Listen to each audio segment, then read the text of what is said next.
شکیل صدیقی لکھتے ہیں، اسلامیات کے استاد کلاس میں داخل ہوئے۔ انہوں نے اپنے ہاتھ میں دبی ہوئی کتاب میز پر رکھی اور چشمے کو درست کر کے ناک پر جمایا اور ہلکے سے کھنکھار کر 10ویں کلاس کے طالب علموں سے مخاطب ہوئے۔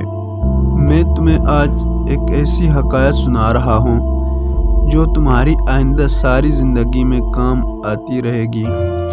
سب طالب علموں میں تجسس پیدا ہو گیا کہ آخر وہ کون سی حکایت ہے جسے ماسٹر صاحب سنائے جا رہے ہیں۔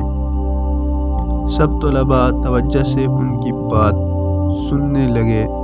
استاد صاحب نے کہنا شروع کیا، ایک بار ایک بدھو حضور صلی اللہ علیہ وسلم کے پاس آیا اور سلام کرنے کے بعد بولا، میں بہت دور سے آیا ہوں، بھوکا پیاسا ہوں، میرا اونٹ بھی بھوکا ہے۔ آپ صلی اللہ علیہ وسلم نے پوچھا، وہ کہاں ہے؟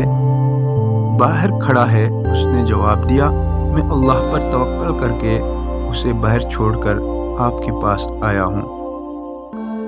حضور صلی اللہ علیہ وسلم نے فرمایا، تم نے اونٹ کی ٹانگیں باندھی کہیں دور نہ نکل جائے؟ بدھو نے جواب دیا، جی نہیں۔ جاؤ اور پہلے جا کر اونٹ کی ٹانگیں باندھو، پھر اللہ پر توکل کرو۔ بدھو نے آپ کی ہدایت پر عمل کیا اور پھر آپ صلی اللہ علیہ وسلم کی خدمت میں حاضر ہوا تو آپ نے اس کے کھانے پینے کا بندوبست کیا۔ استاد نے تختہ سیاہ کے نزدیک ٹہلتے ہوئے کہا، اس چھوٹی سی حکایت سے یہ سبق ملتا ہے کہ ہمیں اللہ پر اعتماد اور بھروسہ ضرور کرنا چاہیے، لیکن اس کے ساتھ ہی ہم پر جو فرائض عائد کیے گئے ہیں پہلے وہ پورے کرنا چاہیے۔ انہوں نے کچھ وقفے کے بعد کہا، اگر کوئی طالب علم صرف دعا مانگتا رہے تو امتحان میں کامیاب نہیں رہ سکتا جب تک وہ کورس کی ساری کتابیں پڑھ کر تیاری نہ کرے۔ سب طالب علموں کو یہ حکایت پسند آئی۔ وحید نے غالباً یہ واقعہ غور سے نہیں سنا اور اس خیال میں مدہوش رہا کہ اسے رات کو ایک شادی میں جانا ہے اور صبح کرکٹ میچ بھی ہے۔ اس نے شام کو امی سے پوچھا کہ شادی میں کب چلیں گے؟ میری تو طبیعت خراب ہے۔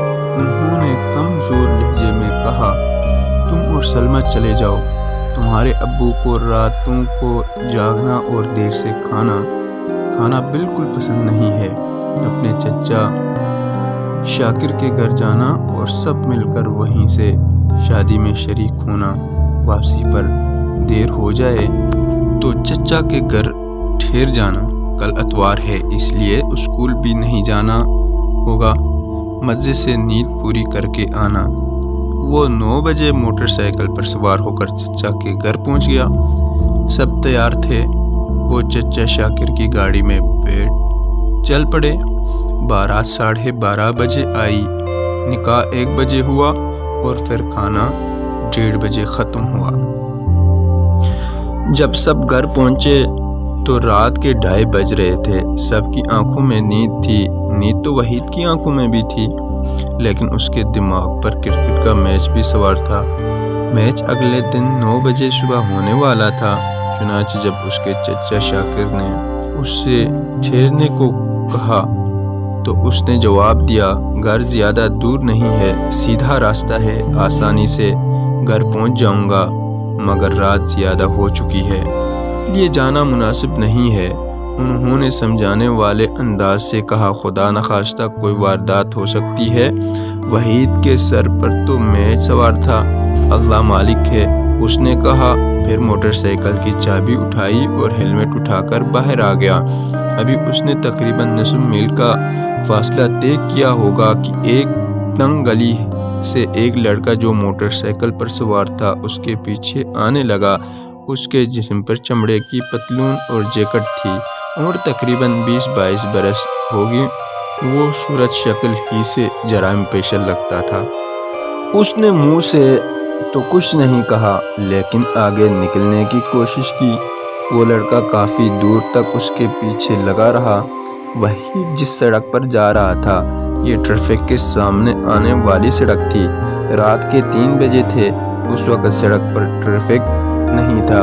بائیں جانب پل تھا جس پر کبھی کبھار دور سپلائی کرنے والوں کا ٹرک گزر جاتا تھا جو اس وقت سے سپلائی کرنا شروع کر دیتے ہیں۔ وحید کے دل میں قرآنی آیات کا ورد کر کے اللہ سے دعائیں مانگنے لگا کہ اے اللہ مجھے حفاظت سے گھر پہنچا دے، تو بڑا غفور الرحیم ہے۔ اس کے دل کی دھڑکن بڑھ چکی تھی اور جسم پسینے سے شرابور تھا۔ وحید نے کئی بار اپنے ہاتھ ہینڈل پھسلتے محسوس کیا۔ اچانک سامنے سے اسے ایک ٹرک آتا دکھائی دیا جس کی ہیڈ لائٹ سے آنکھیں چکا چون ہوئی جا رہی تھی۔ اب وہ اس جگہ پر پہنچ چکا تھا جہاں سے پل شروع ہوتا تھا۔ وحید نے اپنے حواس سنبھالتے ہوئے موٹر سائیکل کو بائیں جانب گھمایا اور پل پر موٹر سائیکل دوڑانے لگا تاکہ جلد از جلد واپس چچا کے گھر پہنچ جائے۔ وہ لڑکا جو ان کے پیچھے لگا ہوا تھا فوراً ہی ان کے پیچھے نہیں آ سکا، اس لیے کہ درمیان میں دودھ والے کا ٹرک آ چکا تھا۔ رات زیادہ ہو چکی تھی، پل کافی لمبا تھا۔ وحید نے سر گھما کر دیکھا، وہ لڑکا اب اس کے پیچھے نہیں آ رہا تھا، غالباً یہ سوچ کر کہ اب وہ اسے نہیں پا سکتا لڑکے نے پیچھا کرنا چھوڑ دیا تھا۔ چچا کے گھر پہنچنے تک وحید نے موٹر سائیکل نہیں روکی اور سیدھا دوڑاتا ہوا چلا گیا۔ اس کا جسم پسینے پسینے ہو رہا تھا اور ہاتھ ہینڈل پر پھسل رہے تھے، البتہ اب وہ اللہ کا شکر ادا کر رہا تھا۔ تھوڑی دیر بعد چچا کے فلیٹ کی گھنٹی بجی۔ جب شاکر نے دروازہ کھولا تو اسے دیکھ کر حیران رہ گئے۔ پوری بات سننے کے بعد انہوں نے کہا، تم سے پہلے ہی کہہ رہا تھا کہ رات یہیں رک جاؤ، لیکن تم نے کسی کی سنی ہی نہیں، تم نے حماقت کی نا۔ وحید نے مجرموں کی طرح سر جھکا لیا۔ تیسرے دن جب وہ اسکول گیا تو اس نے اپنے دوستوں کو یہ واقعہ سنایا۔ سب دم بخود رہ گئے۔ جب یہ بات اسلامیات کے استاد تک پہنچی تو وہ وحید کے پاس آئے اور بولے، میں نے جو حکایت جمعے کے دن سنائی تھی وہ غالباً تم نے غور سے نہیں سنی تھی۔ تم نے اونٹ کی ٹانگیں نہیں باندھی اور اللہ پر توکل پہلے کر لیا۔ وحید نے کوئی جواب نہیں دیا، اس کے پاس جواب دینے کے لیے تھا ہی کیا، اس نے شرمندگی سے سر جھکا لیا۔ دوستو اس طرح کی مزید ویڈیوز کے لیے چینل کو لازمی سبسکرائب کریں۔ السلام علیکم۔